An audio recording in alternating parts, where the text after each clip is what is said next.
Hello বন্ধুগণ, আজ আমরা লাহিড়ী বাবার আশ্রম ব্যান্ডেলে যাচ্ছি। আমাদের গাড়ি করেই যাচ্ছি। আমাদের গাড়িতে আমি পুবি বসে রয়েছি, আমাদের ড্রাইভার রতনদা আছে। রতনদা সব জায়গাতেই থাকে।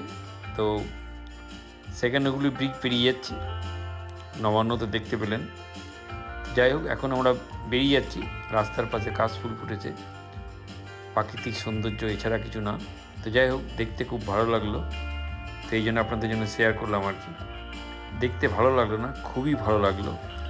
যারা এইসব জিনিস যারা ভালোবাসেন তাদের খুবই ভালো লাগবে, আর যদি উল্টোভাবে নেন তাহলে ভালো লাগবে না। আচ্ছা, ওই আশ্রমে যেতে গেলে গ্রামের রাস্তা দিয়ে এরকম যেতে হবে।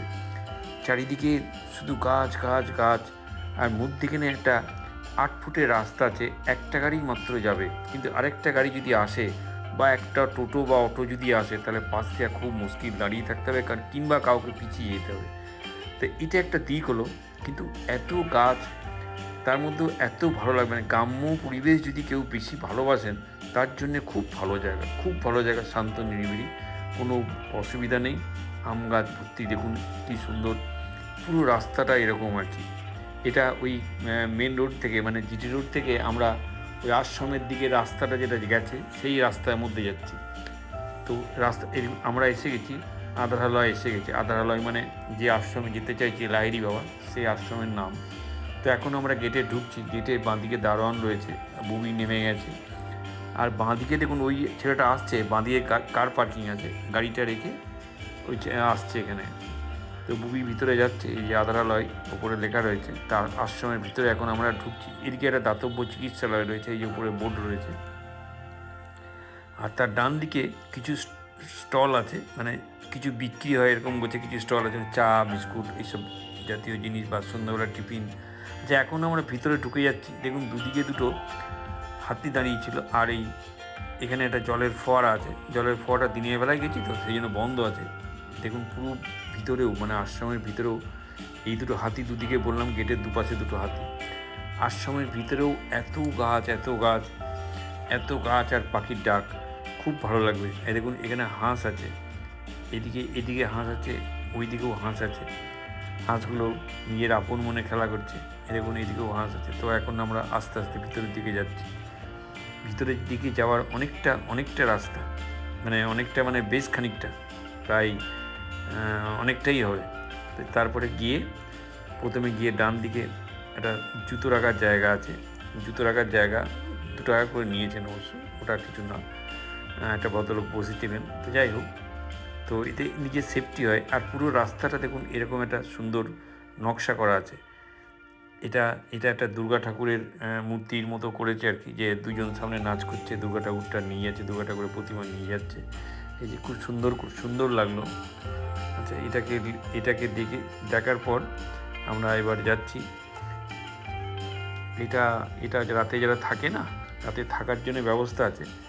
যদি কেউ থাকতে চায়, তার ফোন নাম্বার আমি ডিসক্রিপশন বক্সে দিয়ে দিচ্ছি, তো ওটাকে দেখে নেবেন কাইন্ডলি। তো এখান থেকে যাই হোক, এখান থেকে আমরা বেরিয়ে যাচ্ছি। বেরিয়ে গিয়ে এখানে দেখুন, এখানে দুর্গা ঠাকুর একটা মূর্তি আছে, এটাও আপনাদের জন্য শেয়ার করলাম। সবই এগুলো কিন্তু আশ্রমের ভিতরে, মানে খুবই ভালো লাগবে। এবং কিছুক্ষণ, মানে একটা দিন আপনার কোথা দিয়ে কেটে যাবে আপনি বুঝতে পারবেন না, মানে এত ভালো জায়গা। তো যাই হোক, এটা একটা স্কুল, তো অনেক ছেলেপিলে এখান থেকে বেরোলো দেখলাম। তো যাই হোক, এটাকে দেখার পর এবার আমরা আস্তে আস্তে আরও ভিতরে যাচ্ছি। মানে আসল যে আশ্রম, সেই আশ্রম এখনও দেরি আছে, মানে যে মন্দিরের কথা বলছি, মন্দিরটা আরও দেরি আছে। এগুলো সব গেট করা আছে, 2-3টে গেট পেরিয়ে যেতে হবে। এই আমাদের রতনদা, গাড়ির ড্রাইভার আর কি, খুব ভালো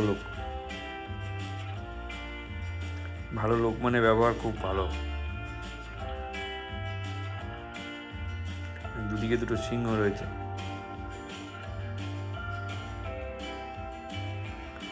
এই গেটে ঢোকার বাঁ দিকে আমাদের অফিস ছিল, যে অফিস থেকে আমরা কুপনটা পেয়েছি। আর এখানে 3 জনের ছবি রয়েছে, 3 জনের ছবি, রবীন্দ্রনাথ ঠাকুর রয়েছে, বিবেকানন্দ রয়েছে।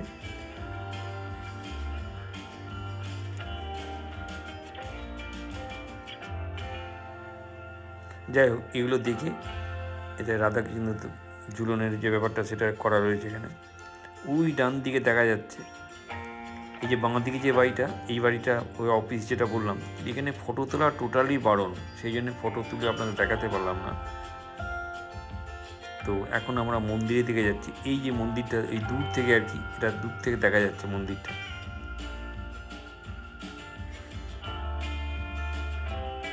এরকম মন্দিরটা এরকম দেখতে লাগছে দূর থেকে। বুবি যাচ্ছে আস্তে আস্তে টুকটুক করে।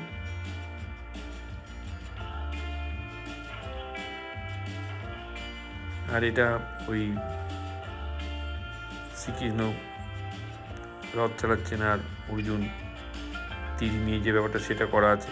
আর এটা মন্দিরটা সামনে একটা পুকুর টাইপের করা আছে, ভারী সুন্দর দেখতে লাগছে। দেখুন ভারী সুন্দর, দুদিকে পুকুরের দুদিকে দুটো ঠাকুর আছে। তবে লেখা আছে এখানে কেউ বসিবেন না, এটা লেখা আছে অবশ্য।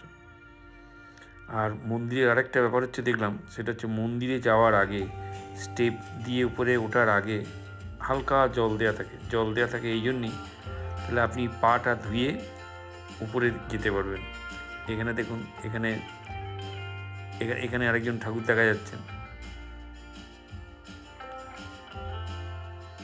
রামচন্দ্র, সীতা আর লক্ষ্মণ আছে।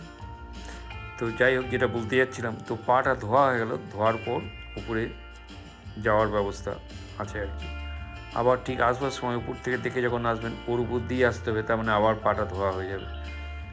সিস্টেম খুব ভালো, কিন্তু সিস্টেম ওনাদের যা নিয়ম সেটা করেছেন, ফটো তোলা একেবারেই যাবে না, একেবারেই ফটো তোলা যাবে, আপনি দেখুন, কিন্তু ফটো তোলা যাবে না।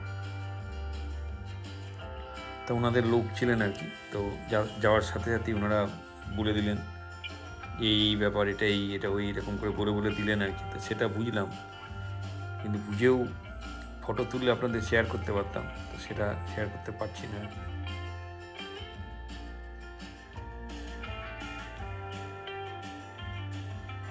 তো কালী ঠাকুর দেখতেই পাচ্ছেন।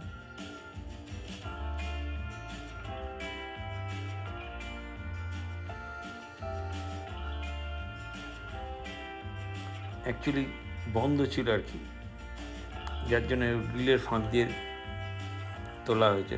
এদিকে একটা দুর্গা প্রতিমা এরকম আর কি। তো এখানে সামনে একটা গেটে একটা ঘন্টা রয়েছে, বুড়ি আবার গিয়ে ঘন্টা বাজিয়ে দিল। আর এখানে ভিতরে প্রবেশ করার সময় মেয়েদের মাথায় একটা ওড়না বা কিছু কাপড় দিতে হয়, আর ছেলেদের জামা প্যান্ট যেটা পরে থাকে সেটা পরলেই অসুবিধা নেই। তবে ঢোকার জন্য কোনো এন্ট্রি ফি লাগে না। আর যাওয়ার ব্যাপারটা বলে দিই, এখান থেকে হাওড়া থেকে ব্যান্ডেল লোকাল কিংবা বর্ধমান লোকাল ব্যান্ডেলে নেমে ব্যান্ডেল থেকে অটো বা টোটো করে যেতে পারবেন। আর ওই ডিস্টেন্স 5 কিলোমিটার হবে, আর গাড়ি ভাড়া টোটো ভাড়া 20 টাকা নেবে। আর যদি আপনি করেন, মানে বুক করেন, তাহলে 1000 টাকা 1100 টাকা এরকম বুক করলে নেবে। মানে বুক করা মানে আপনি রেখে দেবেন। এটা বুদ্ধদেবের মূর্তি করা আছে গাছের গোড়ায়। আর নৈহাটি থেকেও ব্যান্ডেল যাওয়ার ট্রেন আছে। আবার বর্ধমান লোকাল আছে, যেটা ভায়া মেন লাইন আর কি, ওই ব্যান্ডেলে ওইভাবেও যাওয়া যায়। তো এইরকম ব্যাপার আর কি। আর বাসে বাসে গেলেও ব্যান্ডেলে নেমে আবার ওখান থেকে অটো করে আবার যেতে হবে। যাই হোক, আমাদের এগুলো দেখা হয়ে গিয়ে এবার আমরা ফিরে আসছি। ফেরার সময় দেখুন কত সুন্দর গাছপালা, কী সুন্দর লেখা রয়েছে। এই মন্দিরটা এখানে একটা মানে কিছু ঠাকুর আছে ভেবে গেলাম, তা দেখলাম ওম লেখা রয়েছে, মানে কোনো প্রতিমা নেই। তো ওম মানে তো সবাই জানেন এটা একটা ভালো জিনিস, সব ক্ষেত্রেই লাগে। তো যাই হোক, তো এটাকে ছবি তুললাম, এটা আপনাদের জন্য শেয়ার করলাম। আর যেটা গাছের কথা বলছিলাম, দেখুন কত গাছ লাগানো আছে, যদিও এটা ফুলের সিজন না, সেই জন্য ফুলগুলো ফোটেনি, সব ধরনের গাছ এখানে রয়েছে। মানে খুব ভালো লাগলো, এত গাছ দেখে আমার তো খুব ভালো লেগেছে। একদম শান্ত শিষ্ট পরিবেশ, কোনো চিৎকার চেঁচামেচি কিছু নেই।